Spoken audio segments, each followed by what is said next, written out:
అండి, welcome back to chef Virinchi. ఈరోజు మనం బ్రెడ్ గులాబ్ జామ్ తయారు చేసుకుందామండి. ఇది కొంచెం స్పెషల్ అండ్ డిఫరెంట్గా ఉంటుందండి అండ్ చాలా టేస్టీగా ఉంటుంది.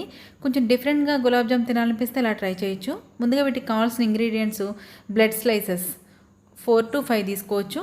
అలాగే మిల్క్, షుగర్.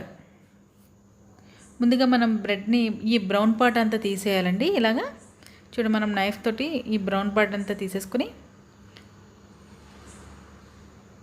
మనకి ఎప్పుడైనా గులాబ్ జామ్ తినాలనిపిస్తే మనకి గులాబ్ జామ్ మిక్స్ అవైలబుల్లో లేనప్పుడు ఇలా కూడా ట్రై చేయొచ్చండి.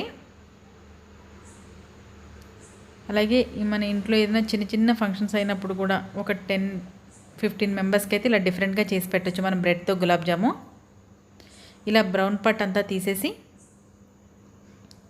చూసారు కదా, ఇలా ఈ విధంగా మనకి బ్రౌన్ పార్ట్ అంతా తీసేసాక ఇది చిన్న చిన్న పీసెస్ కింద కట్ చేసుకుందాం. ఇప్పుడు ఇలా ఈ విధంగా చిన్న చిన్న పీసెస్ కింద కట్ చేసుకుని,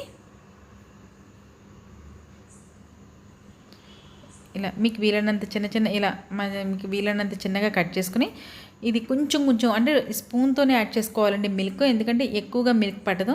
నాకు తెలిసి 4 to 5 టేబుల్ స్పూన్ అయితే పడుతుంది అంతే. దీని వరకు మిల్క్ మరీ ఎక్కువ ఒకేసారి యాడ్ చేసుకోకూడదండి. ఇలా మిక్స్ చేసుకుంటూ యాడ్ చేసుకోవాలి. మిల్క్ ఎక్కువైందంటే మనకి ఉండ అనేది పర్ఫెక్ట్గా రాదండి. బాల్స్లో చేసుకుంటాం కదా మనం గులాబ్ జామ్ బాల్స్లో అది రాదండి. చూసారు కదా, ఈ విధంగా మనకి సాఫ్ట్గా కలుపుకోవాలి మనం ఈ బ్రెడ్ పీసెస్ని.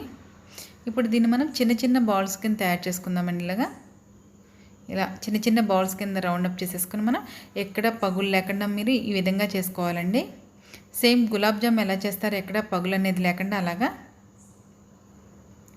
ఇలా ఈ విధంగా మొత్తం బాల్స్ అన్నీ చేసేసుకుని మనం ఆయిల్ మీడియం ఫ్లేమ్లో వేయాలండి. ఇది మరీ హై ఫ్లేమ్లో మరీ లో ఫ్లేమ్లో వేయకూడదు.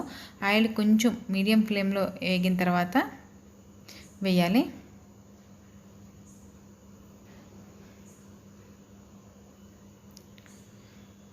మీకు నచ్చితే మరీ గోల్డ్ కలర్ వచ్చేంత వరకు తీసుకోవచ్చు. ఈ విధంగా వచ్చిన తర్వాత అయితే స్మూత్గా బాగుంటుందండి ఇది.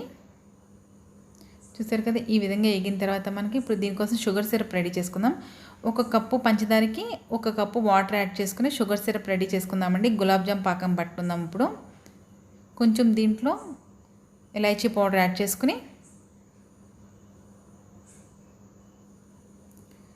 ఇప్పుడు ఇందులో గులాబ్ జామ్ బాల్స్ కూడా యాడ్ చేసేసుకుందామండి. ఇది మనకి ఒక ½ an hour పాటు ఇందులో ఉంటే సేమ్ అసలు గులాబ్ జామ్లానే ఉంటుందండి ఇది. ఈ విధంగా మీరు ఒకసారి బ్రెడ్తో గులాబ్ జామ్ తయారు చేసి నాకు కామెంట్ రూపంలో షేర్ చేయండి. ఒక డిఫరెంట్గా స్వీట్ తినాలనిపిస్తే ఇలా ట్రై చేయొచ్చండి. అలాగే మరిన్ని రెసిపీస్ కోసం మన ఛానల్ని సబ్స్క్రైబ్ చేసుకోండి. ఈ వీడియో కనుక మీకు నచ్చినట్లయితే లైక్ చేయండి, షేర్ చేయండి. అలాగే మరిన్ని రెసిపీస్ కోసం మన ఛానల్ని సబ్స్క్రైబ్ చేసుకోండి. And thanks for watching my videos.